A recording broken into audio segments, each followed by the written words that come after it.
എന്നാലും ആ മനുഷ്യനൊരു മനസ്സിലില്ലാത്ത മനുഷ്യനാണ്. നമ്മളെപ്പോഴും സ്ഥിരമായി കേൾക്കുന്ന ഒരു കാര്യമാണ്, ആ മനുഷ്യനൊരു മനസ്സിലില്ല, അല്ലെങ്കിൽ കരുണയില്ല. എന്തുകൊണ്ടായിരിക്കാം ഇത് മനുഷ്യ മനസ്സുകളിൽ ഇങ്ങനെ അവർക്ക് തോന്നുന്നത്? അവർ പ്രതീക്ഷിക്കുന്ന അല്ലെങ്കിൽ അവർ എക്സ്പെക്റ്റ് ചെയ്യുന്ന ഒരു വാക്കോ അല്ലെങ്കിൽ ഒരു പ്രവൃത്തിയോ അവരുടെ ഭാഗത്തുനിന്ന് വരാത്തതുകൊണ്ടായിരിക്കും.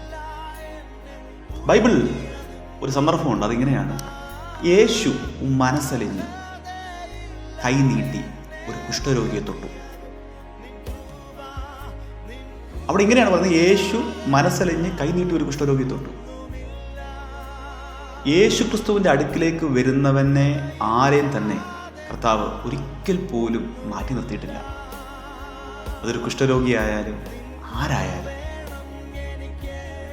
ആരും നിങ്ങളെ കേൾക്കുന്നില്ല, അല്ലെങ്കിൽ ആർക്കും നിങ്ങളെ പരിഗണിക്കുന്നില്ല, ആർക്കും നിങ്ങളോടൊരു മനസ്സലിവ് തോന്നുന്നില്ല എന്ന് നിങ്ങൾക്ക് തോന്നുന്നുണ്ടെങ്കിൽ അതിന് യേശുവിൻ്റെ അടുക്കൽ വന്നാൽ മതി, നിങ്ങളുടെ വിഷയങ്ങൾക്ക് പരിഹാരമാകും.